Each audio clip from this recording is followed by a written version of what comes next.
చెడ్డీ gang మరోసారి రెచ్చిపోతోంది. తెలంగాణలో వివిధ జిల్లాల్లో హల్చల్ చేస్తోంది. తాజాగా సంగారెడ్డి జిల్లాలో ఓ అపార్ట్మెంట్లో చోరీకి విఫలయత్నం చేసింది చెడ్డీ గ్యాంగ్. దీంతో స్థానికులు భయంతో వణికిపోతున్నారు.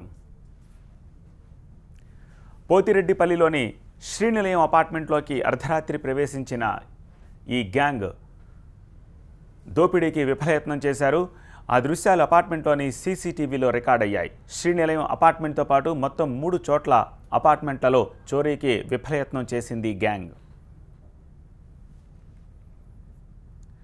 ఇటు 2 రోజుల క్రితం హైదరాబాద్లోని కూకట్పల్లిలో చెడ్డీ గ్యాంగ్ హల్చల్ చేసింది. బాచుపల్లి పిఎస్ పరిధిలోని నిజాంపేట బండారి లేఅవుట్లోని ఓ అపార్ట్మెంట్లో ఈ గ్యాంగ్లోని 2 దొంగలు చొరబడ్డారు. వాచ్మెన్ గదులకు గడియ బిగించి పార్కింగ్లో కలిగి తిరిగారు. అక్కడే ఉంచిన సీసీ కెమెరాలను గమనించి అక్కడి నుంచి పరారయ్యారు దొంగలు. కూకట్పల్లిలోని ఓ అపార్ట్మెంట్లోకి చొరబడ్డ ఈ గ్యాంగ్ దొంగతనానికి యత్నించారు. అర్ధరాత్రి 2 గంటల ప్రాంతంలో అపార్ట్మెంట్లోకి చొరబడి అక్కడ అందిన కాడికి దోచుకెళ్లారు. విషయం తెలుసుకున్న అపార్ట్మెంట్ యజమాని పోలీసులకు సమాచారం అందించారు.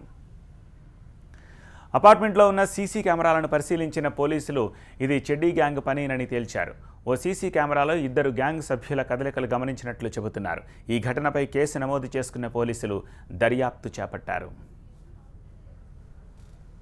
ఫర్దర్గా ఈ కాలనీలో కానీ చుట్టుపక్కల పరిసర ప్రాంతాల్లో ఉన్న సీసీ కెమెరాలు వెరిఫై చేస్తామండి. అట్లాగే ఆ ఫోటోలో వచ్చిన ఫేసెస్ని బట్టి పాత నేరస్తులు ఏమైనా దీంట్లో ఇన్వాల్వ్ అయినా చెక్ చేస్తాము.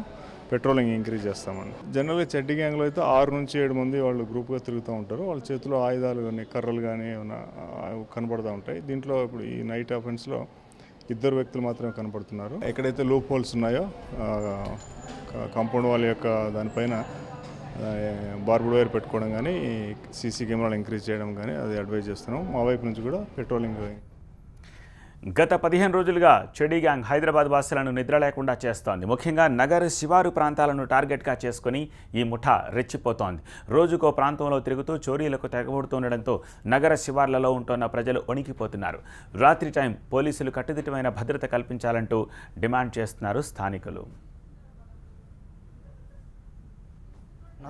పడుకున్న తర్వాత మళ్ళీ మార్నింగ్ 5 గంటలు వేసి క్లీనింగ్ అని చూస్తే డోర్ లాక్ చేసి ఉంది. ఏమైందని విండో ఓపెన్ చేసి చూస్తే అది లాక్ అయి ఉంది. ఎవరు పలకపోతే మా సార్కి ఫోన్ చేస్తే చూసిన తర్వాత ఇలాగా మొత్తం బిల్డింగ్ అంతా అలర్ట్ చేసిన తర్వాత సీసీ ఫుటేజ్ చూస్తే వాళ్ళు వచ్చింది 2:55కి ఎప్పుడు వచ్చారు మేడం. అది ఆ టైం మేము పడుకొని ఉన్నాం, మాకేం తెలియలేదు. మేము లేచే టైంకి మాకు డోర్ లాక్ చేసి ఉంది. వాచ్మెన్ ఇంటర్కమ్ ద్వారా కాల్ చేయడం జరిగింది. సార్ ఎవరో మా లాక్స్ అంటే తాళం పెట్టేశారు మా డోర్స్కని. తర్వాత మేము కాస్త ఏదో సస్పిషియస్ మూమెంట్స్ కనుక అనిపించేసి మేము సీసీటీవీ మొత్తం ఫుటేజ్ చూసాము. అంటే అరౌండ్ 2:25-3 టైంలో ఒక 2 చెడ్డీ వేసుకున్న 2 పర్సన్స్ గోడ దొనికి లోపల రావడము, వాళ్ళ కదలికలు చాలా అనుమానాస్పదంగా అనిపించేసి మేము చూసాము. సో ఇమీడియట్గా మేము పోలీసులకు